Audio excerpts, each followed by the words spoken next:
Oi, pessoal, tudo bem? Sejam todos bem-vindos. Aqui é a Aline e hoje eu quero conversar com vocês sobre um clássico que foi publicado em 1890 e é considerado uma história de terror. Eu estou falando do Retrato de Dorian Gray, escrito por Oscar Wilde. Vamos lá?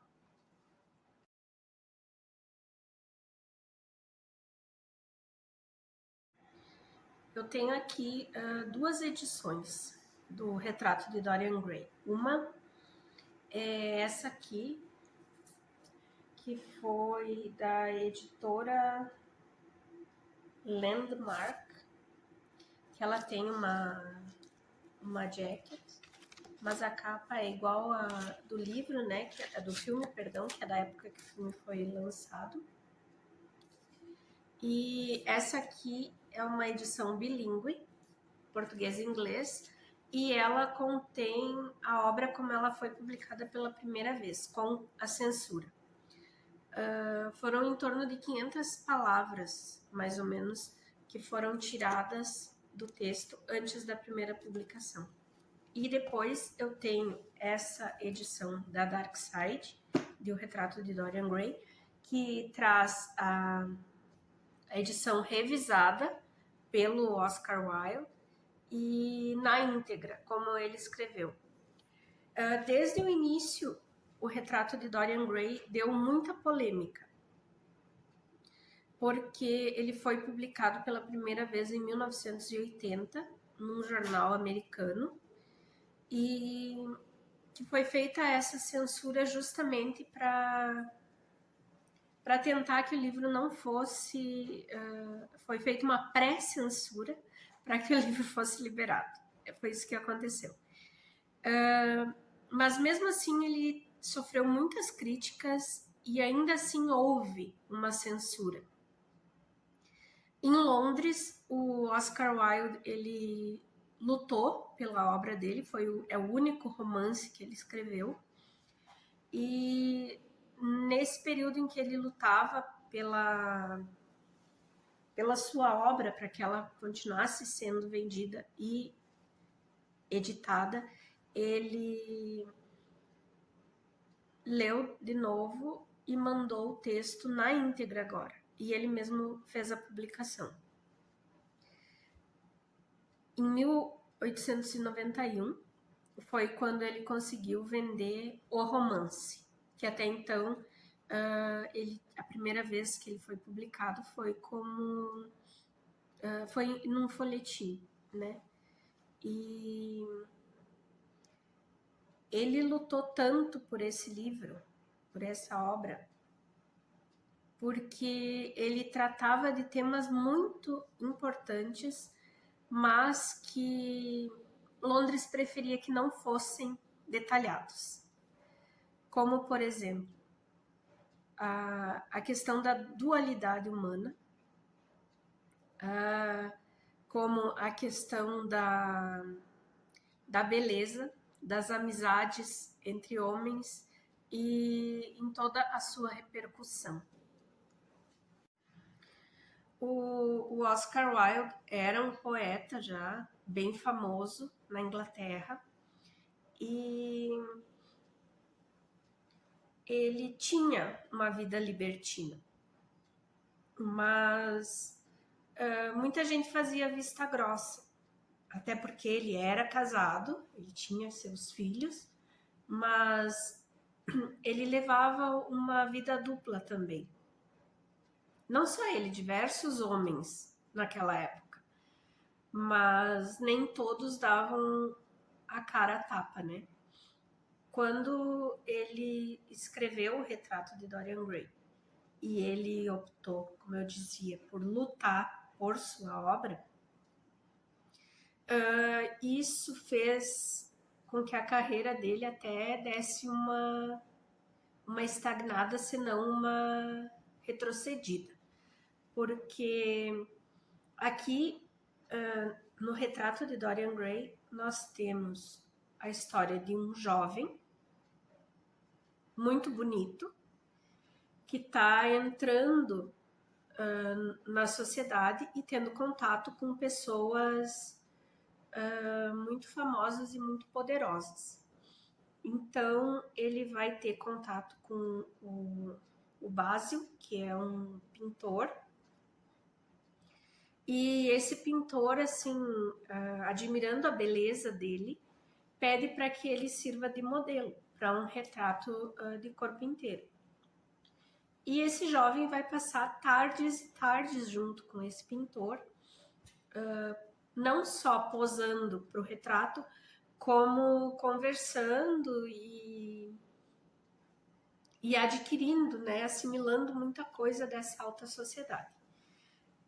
Esse pintor, o Basil, vai apresentar para ele o Lord Henry, que é um homem mais velho, muito rico e que não tem problema nenhum com a sua sensualidade e a sua sexualidade. Ele aproveita de tudo, ele experimenta tudo, ele é um libertino.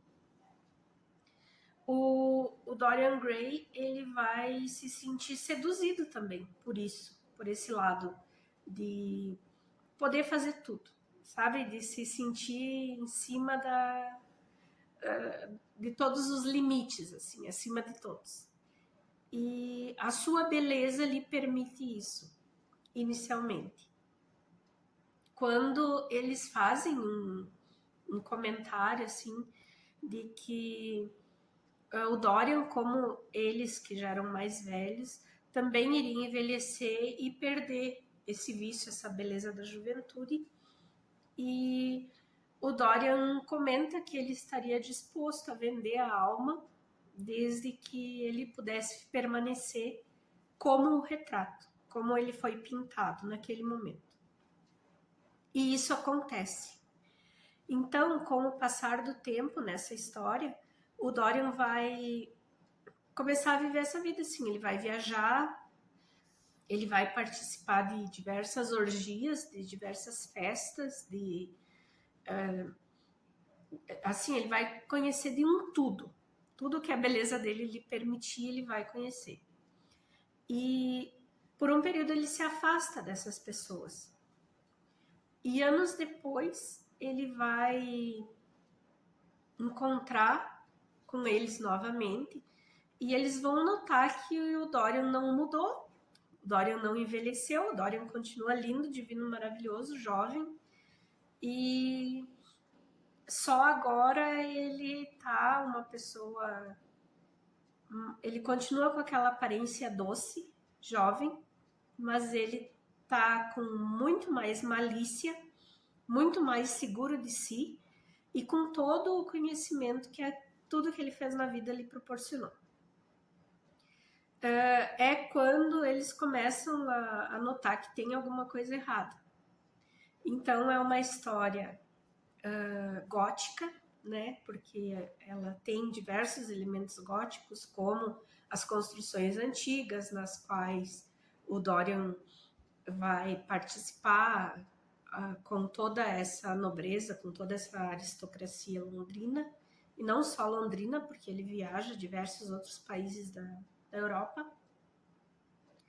E ele vai ser uma pessoa não amarga, porque ele aproveitou tudo que ele pôde da vida, mas ele vai ser uma alma mais velha, mais carrancuda, naquele corpo jovem, divino, maravilhoso.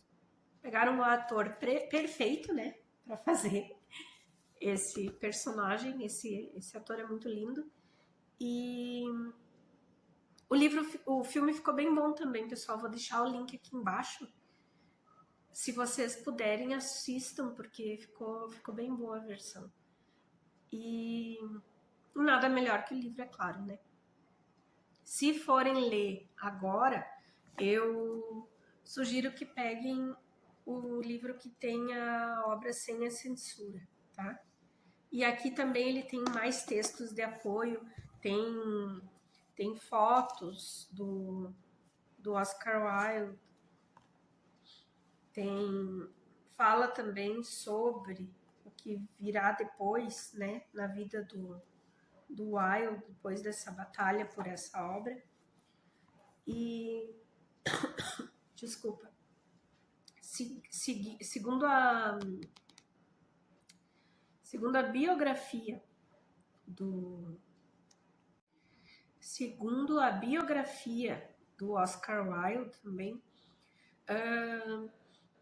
ele teria se inspirado em um jovem amante que ele teve para escrever Dorian Gray. Era um rapaz também aristocrata que também tinha diversas aventuras sexuais e românticas, e eles ficaram juntos um tempo, mas o relacionamento deles era muito conturbado. Foi feito um filme há um tempo atrás sobre o Oscar Wilde, tem no YouTube, eu vou deixar o link aqui para vocês também, deem uma conferida lá, que o filme ficou muito bom. Eu não recordo agora o nome do ator que interpreta o Wilde, mas o ator que interpreta o jovem amante dele nesse filme, é o... fugiu o nome também. É o Jude Law. Demorou, mas veio. Uma interpretação fantástica também, o Jude Law bem novinho. E lindo, né? Maravilhoso, faz todo sentido para mim. E ele, por causa dessa relação, inclusive mais tarde, que foi a relação homossexual mais aberta que o Wilde teve, que durou mais tempo, ele foi preso porque a sociedade vitoriana, em sua hipocrisia, sabia que isso acontecia, né, com diversos homens, mas era considerado crime, a homossexualidade era considerada um crime, e o Oscar Wilde foi preso, cumpriu um tempo de pena, e quando ele saiu, ele se viu sozinho, né, quando ele saiu da prisão, assim, ele inclusive não viveu muito depois disso e veio a falecer. Então, sobre o livro, sobre o retrato de Dorian Gray, tem diversas curiosidades. O que eu posso falar para vocês, assim, da minha leitura, é que eu achei uma obra fantástica. Ela tem esse quê de terror, assim, porque quando surgiu aquele assunto de que o Dorian gostaria de trocar de lugar com o quadro, isso permeia a história toda, e a gente vai descobrir logo adiante que, conforme os personagens antigos vão se aproximando dele, eles vão percebendo que realmente algo aconteceu. E o ápice do livro é quando o Dorian uma criada do Dorian, se não me engano também, vê o retrato. E o retrato é horrível. O retrato é podre, assim, uma pessoa, além de velha, com sinais de diversas doenças oriundas dos excessos sexuais. E o quadro em si é o monstro que o Dorian se tornou. E que continua com aquele rostinho lindinho para o mundo, né? Ele traz diversos... ele é um romance filosófico até, eu diria. Porque ele traz diversos questionamentos. Ele traz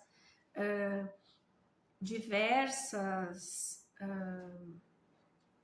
curiosidades até.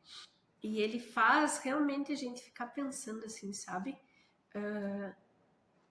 A gente... nessa dualidade, porque a gente vê a pessoa linda, divina, maravilhosa, inclusive na nossa sociedade, na cultura atual. Essa pessoa, só por ser bela, ela já tem um status, ela já tem um lugar garantido no mundo, pela sua beleza. E ninguém consegue ir realmente a fundo para ver o que está dentro daquela alma, sabe? É um questionamento, são pensamentos assim fantásticos que ele te induz durante a leitura. É um livro que eu super indico, que me causou muito deleite em ler, porque ele é maravilhoso, mas também ele me trouxe uma gama de questões, sabe, de pensamentos assim sobre, de críticas, inclusive.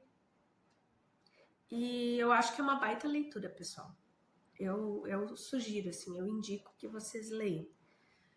Eu espero ter conseguido passar um pouquinho, deixar vocês um pouquinho curiosos, assim, para conhecer essa obra e tendo um pouquinho de background, assim, da história para vocês pensarem durante a leitura e refletirem, tá? Obrigada por ficarem comigo até aqui. Deixem um like para mim aqui, se inscrevam no meu canal, acionem o sininho aí que a cada semana eu solto 2 vídeos, então deem uma curtida nos meus outros vídeos aí e me deem uma força, tá? Beijos e até a próxima!